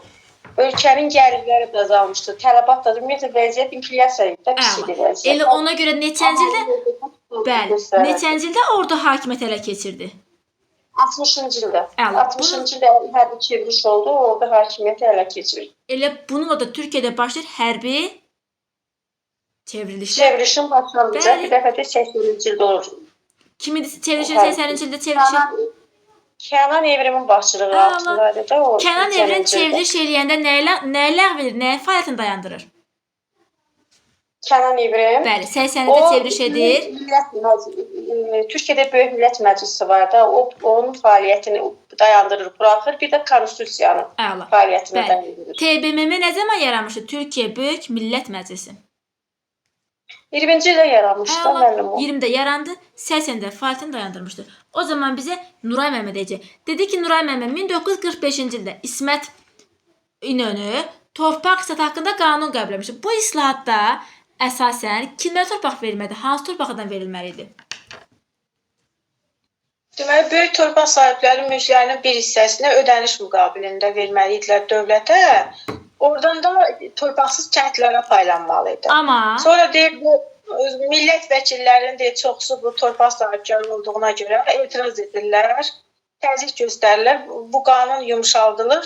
Kəndlərə torpaq ancaq dövlət torpaqları hesabından verilməyə başlanır. kimin dövründə qapalı və protoksiyon siyasətdən imtina edildi?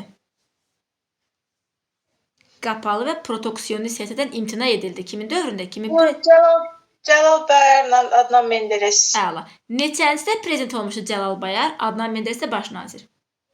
Hər ikisi 1950-60. Əla. Hansı partiya nümayəndəsi idi? Demokrat. Demokrat. Neçənci ilə NATO-ya üzv oldu? 52-də. NATO-ya üzv olmaq üçün hansı müharibədə iştirak eləmişdi? Koreya müharibəsində iştirak eləmişdi. Bunun da qarşılığında NATO-ya üzv olduqdan sonra ABŞ Türkiyədə nə yaratdı öz üçün? Hərbi bazasını yaradır. Niyə yaratmışdı hərbi bazanı Türkiyədə? Bu Amerika mövzusuna keçəndə də orada deyirdi, Truman doktrinası. Amerika qorxurdu ki, Balkanlarda, Yunanistanda, Türkiyədə Sovet təsiri güclənə bilər. Bunun qarşısına SSR-dən qorxurdu, yəni bunun təsirini qarşısını almaqdan ötürü Türkiyə ərazisində hərbi bazasını yerləşdirir. Əla. Neçənci ildən deyir ki, Türkiyədə iqtisadi sahədə yenə də dövlətin nəzarəti başlayır və artıq xarici kapitalın gəlişinə imkan vermirdilər. Qarışıq iqtisadiyyata keçmir, qarışıq iqtisadiyyat, planlı iqtisadiyyat. 60-cı illərdə. 60-cı illərdə. Neçənci ilə Kenan Evrenin başçılığı çevriliş olmuşdu. Kenan Evren çevrilişi. O 80-ci il çevrilişidir. Ölkədə tətbiq olmuş, nə tətbiq olmuşdu ölkədə? 80-ci ildə. 80-ci ildə nə tətbiq olmuşdu? Fövqəladə vəziyyət. Vəziyyət. Neçənci ləğv oldu fövqəladə vəziyyət? Fövqəladə vəziyyət Turgut Özal gəlir hakimiyyətə, onda ləğv olunur. Neçənci ildə? O 83-dür. 83-cü ildə. O zaman bizə Seydan Məhəmməd deyir. Seydan Məhəmməd Türkiyənin o dövrdə əsas problemi hansı adaydı? Kipr adası. Kipr adasında Yunanlar neçənci ildə soyqırım və terror törədirdilər? Neçənci ildə? İllərdə. 60-cı ildə. 60-cı illərdə. Buna qarşı olaraq Türkiyə neçənci ildə Kıbrıs sülh hərəkatına başladı? 1974-cü ildə. Nəticəsi nə oldu? Şimali Kipr Türk Respublikası yaradıldı. Bunun adı ada bölündü neçə yerə? 2 hissəyə bölünmüşdü. Bax bu gedib adanı tutmaları, orada öz hakimiyyətlərini bərqərar eləmələrini hansı xarici ölkələr işğal kimi dəyərləndirirdi? Amerika Birləşmiş Ştatları, SSR və də İngiltərə. Hətta deyir Türkiyə iqtisadi embargo tətbiq eləmişdir, amma kimidir geri addım atmayan? Bu zaman Türkiyənin baş naziri Bülent Əcəvi. Əla, geri addım atmamışdı. Bəs 50-60-cı illərdə prezident kim idi? 50-60-cı illərdə Türkiyədə prezident, deməli bu zaman Cəlal Bayar idi. Bir də ki Adnan Menderes də baş nazir olmuşdu. Neçənci Türkiyənin konstitusiyası qəbul olmuşdu, yeni konstitusiya? 61-ci ildə. Birincisi nə zaman idi? 24-cü ildə. Bu 61-ci ildə qəbul olunan konstitusiyanın fəaliyyəti nə zaman dayandırıldı? 61-ci ildə 80-ci illərdə. 80-ci ildə. Kim çevriliş eləmiş 80-ci ildə? Çevriliş eləyən kim idi? Ecevit çevriliş. Yox, hərbi çevriliş eləyib hakimiyyətə gələn kim idi? Kenan Evren. Əla. 80-ci çevriliş eləyir, həm konstitusiyanın fəaliyyətini dayandırır, həm də hansı qanunverici orqanı buraxır? Milli Məclis. TBMM, Türkiyə Böyük Millət Məclisi buraxdı. Əla. 80-ci ildən neçənci ilə qədər ölkədə fövqəladə vəziyyət olmuşdu? Deməli, fövqəladə vəziyyət 83-cü ildən başlamışdı. Yox. 90-cı illərə kimi. Yox. 83-də başlamış. 80-dən başlayır 83-ə qədər. 80-dən başlayır 83-cü ilə qədər. O zaman bizə Bağdakı Məhəmməd deyəcək. Bağdagil müəllimə, fövqəladə vəziyyət kimin dövründə ləğv oldu? Turgut Özalın. Neçənci ildə baş 83-də. nazir seçilmişdi, baş nazir idi? Bəli, 83-cü ildə. Turgut Özalın daxili siyasətində Liberal iqtisadi islahatlar keçirmişdi.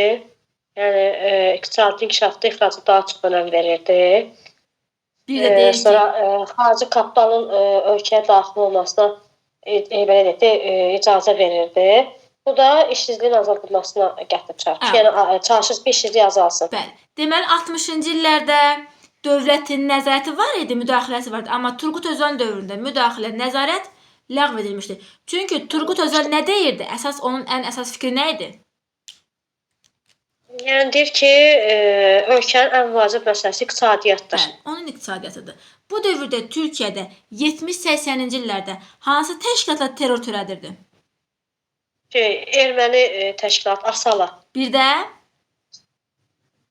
PKK, Kürt bəli, Kürt İşçi təşkilatı. Partiyası. Əla. Neçənci ildə Ədalət və İnkişaf Partiyası seçkidə qalib gəlmişdi. Ədalət və İnkişaf Partiyası. Çıx çölə. 2002-də. 2002-ci kim idi lideri? Baş nazir kim idi? Erdoğan. Bəli, Rəcəb Tayyip Erdoğan neçənci ildə prezident seçildi? Deməli 2014-də. 14-cü ildə. Elə kimin prezidentliyi dövründə Türkiyədə yerli avtomobil istehsal olunmuşdu?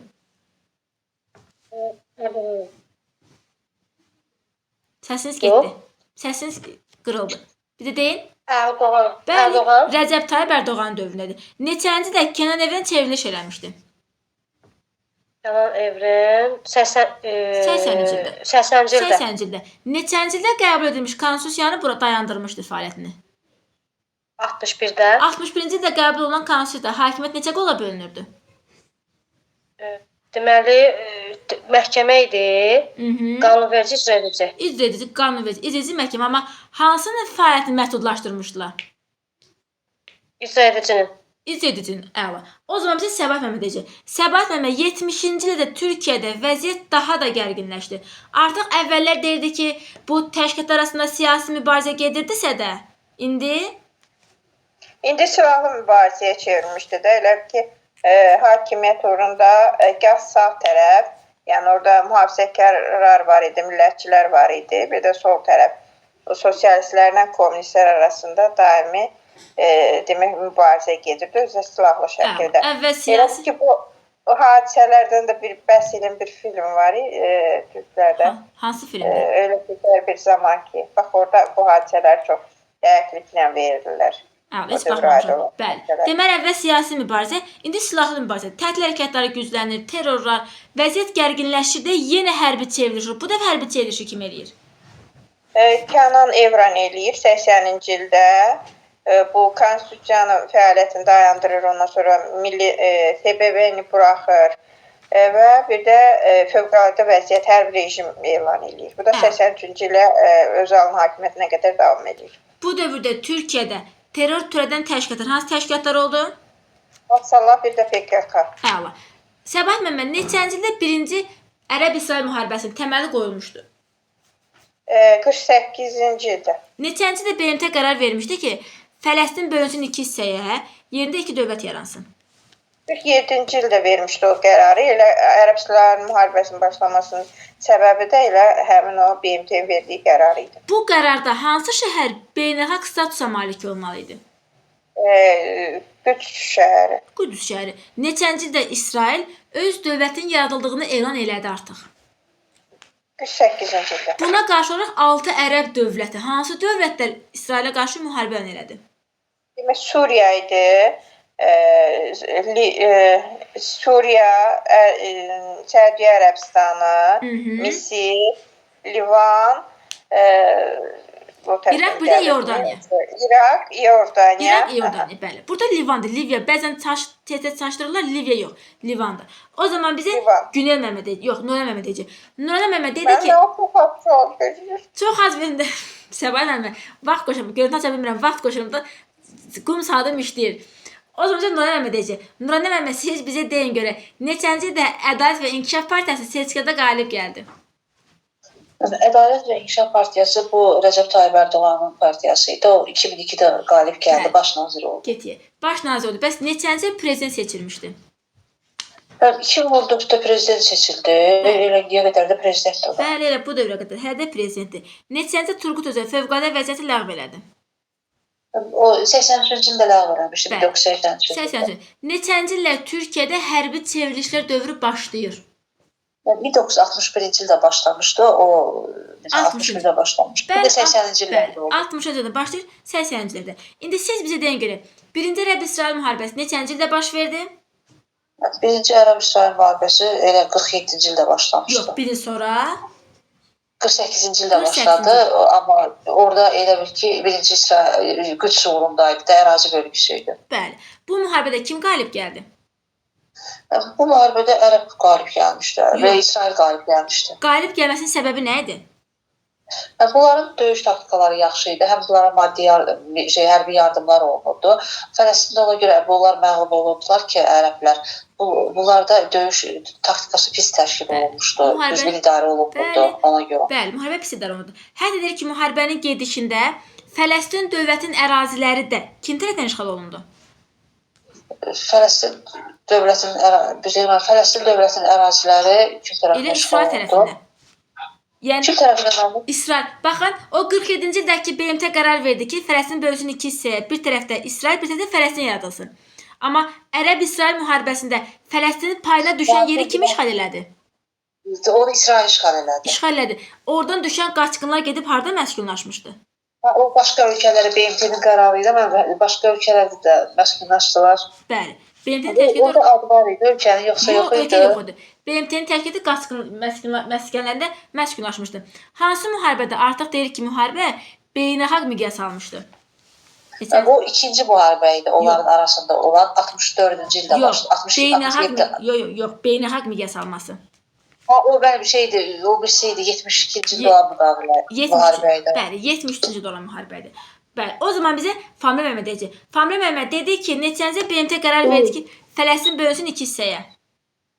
7-ci ildə verildi. Mənim ondan bir sonra da artıq İsrail dövlətinin yaradıldığı elan edildi. Elə buna görə hansı ərəb dövlətləri birləşdi İsrailə qarşı? Familin yerinizə. Ərəb dövləti idi, İraq idi, Yordaniya idi, Livan idi, Səudiyyə Ərəbistanı, Misir, bir də Suriya. Bir də Suriya. Neçənci ildə artıq İsraillər Fələstinə qarşı partiya müharibəsinə başladı, hə? Mənim o ikincidə idi də, 67-də idi. Yox. Məncə. Partiya müharibəsinə başlaması neçənci ildədir? 67-ci ildə idi mənim. Yox, o terror hadisələrinə başladı. Bəs partiya müharibəsi? Yasir Ərəfatın başçılığı 64-cü o FAT yaranır, onu deyirsiniz, eləmi? FAT yarananda partiya müharibəsinə başlayırlar. 67-ci ildə isə beynəlxalq terror hadisələrinə başlamışlar. 67-ci il müharibəsi... Ona görə, elə bildim o terroru deyirsiniz, ona görə dedim o ikincidə də 67-də də. İkinci Ərəb-İsrail müharibəsi neçənci ildə baş vermişdi? İkincisi 67-də, birincisi 48-də, üçüncüsü də 73-də. Əla. Hər ikisi regional müharibədir. İkinci müharibədə İsrail qalib gəlib hara nələ keçirmişdi?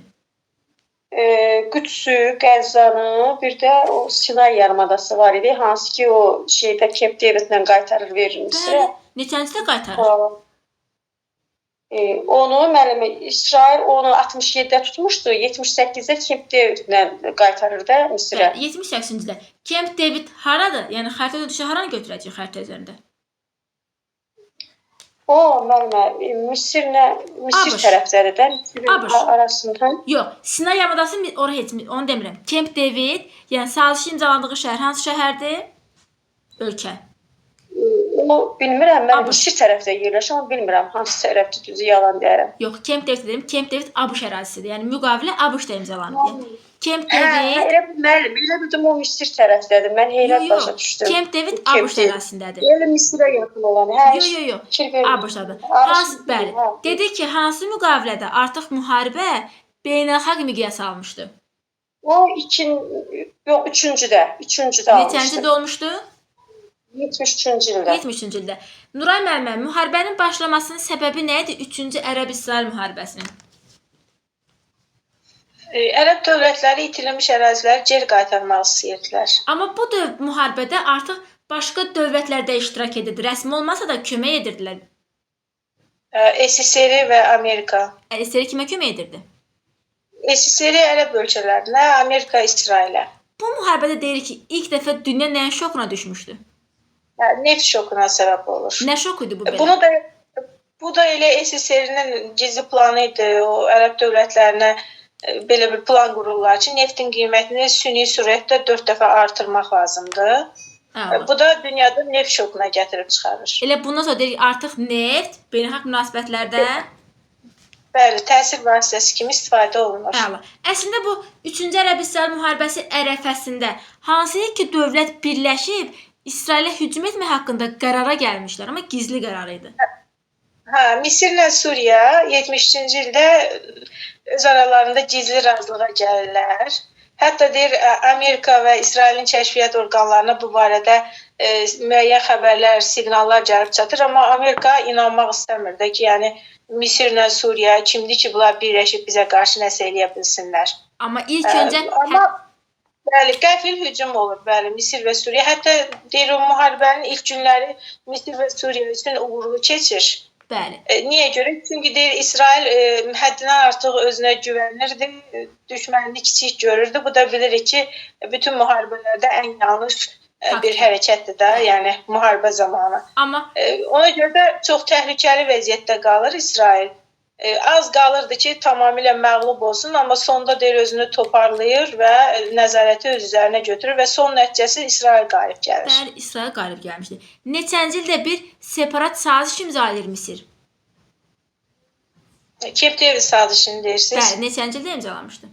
78. Bu sazişlə hara qaytarıldı Misirə? Sinay yarımadası. Bunun da qarşı olaraq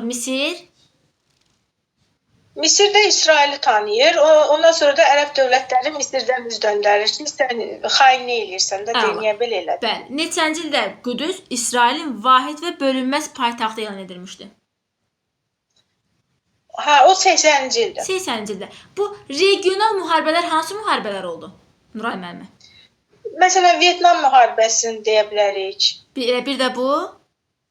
Bu Ərəb-İsrail müharibəsi. Əla. Regional müharibələr sülh üçün təhlükə həddinə çatdıqda Amerika ilə SSR işə qarışırdı. Bəli, işə qarışıb həll edildilər. O zaman bizə Sevda müəllimə deyəcək. Sevda müəllimə neçənci ildə Vaşinqton sazişi imzalandı? Vaşinqton sazişi. Bəli. Bu sazişlə Qəzza xətti Əriha şəhərində Fələstinin muxtariyyəti yaradılmalı idi. 93-cü ildə. 93-cü ildə. Neçənci ildə Qüdüs İsrailin vahid və bölünməz paytaxtı elan edilmişdi? 1980-ci ildə. Ümumiyyətlə neçənci ildə İsrail dövləti yaradılmışdı? İsrail 73-cü ildə mənim. Mələk, girin yerinizə. 1948-ci ildə. Elə Ərəb-İsrail müharibəsinin təməli neçənci ildə qoyulmuşdu? 48-də. 1948-ci ildə. Birinci Ərəb-İsrail müharibəsində kim qalib gəldi? Ərəb hərbi qüvvələri məğlub olub, İsrail qalib gəlir. Elə həm birincidə, həm ikincidə, həm üçüncüdə, hər üçündə kim qalib gəlir? İsrail. Hansının da İsrailin qalib gəlməsinin səbəbi Ərəb ordusunda korrupsiyanın olması idi. Bir də pis idarə etmənin, korrupsiya əsasda. Korrupsiya ikincidir. İkinci. Neçə günlük müharibədir bu müharibə, ikinci müharibə? İkinci müharibə 6 günlük. Neçənci ildə baş vermişdi? 1967-ci ildə. İsrail hara nələ keçirmişdi? Şərqi Qüdsü, Qəzza bölgəsini, Sinay yarımadasını. Əla. Burada ələ keçirdiyi Sinay yarımadası neçənci ildə Misirə geri qaytardı? Camp David sazişi ilə 1967-ci ildə. Yox, neçənci ildə? 67-ci ildə geri qaytardı Misirə. 67-ci ildə işğal edib neçənci ildə geri qaytardı? 1978-ci ildə. O zaman bizə Bağdaki müəllimə deyəcək. Bağdaki müəllimə neçənci ildə dedi ki, Misir İsrailin müstəqilliyini tanıdı? Misir İsrailin müstəqilliyini deməli 1900 Yəni Camp David sazişi imzalanır. 78-də. Bəli. Misir İsrailin müstəqilliyini tanıyır. İsrail haranı Misirə geri qaytarır? Sinay yarımadasını. Nə zaman işğal etmişdi İsrail Sinay yarımadasını? Deməli İsrail Sinay yarımadasını işğal. Şərqi Qüdsü, Qəzzəni, Sinay yarımadasını. Üçüncü yox. 1967-də də ikinci müharibədə. Əla. Neçənci ildə Fələstinlilər İsrailə qarşı partizan müharibəsinə başlamışlar? Deməli 1964-də Yasir Ərafatın başçılığı ilə. Əla. Neçənci ildə hansı müharibədən sonra Fələstinlilər İsrailə qarşı terror hadisələrinə başlamışlar? İkinci müharibədə 67-də. Bəli. Hansı müharibədə əsir ərəb ölkələrinə ABŞ İsrailə kömək edirdi? Deməli əsir ərəb ölkələrinə ABŞ-da. Bu müharibədə üçüncüdə. Bəli. 73-də. 73-cü ildə. Bu müharibədə ərəb ölkələri nəyin qiymətini 4 dəfə qaldırıb dünya şoka salmışdı? Neftin. Bəli, neftin qiyməti. Bəli. Hansı müqavilədə Qəzza xəttində Ərha şəhərində Fələstinin muxtatı yaradılmalı idi? 93-cü il Vaşinqton sazişinə görə. Əla. Neçənci ildə Qüdüs İsrailin vahid və bölünməz paytaxtı elan edilmişdi? 1980-də. 80-ci ildə. Əla.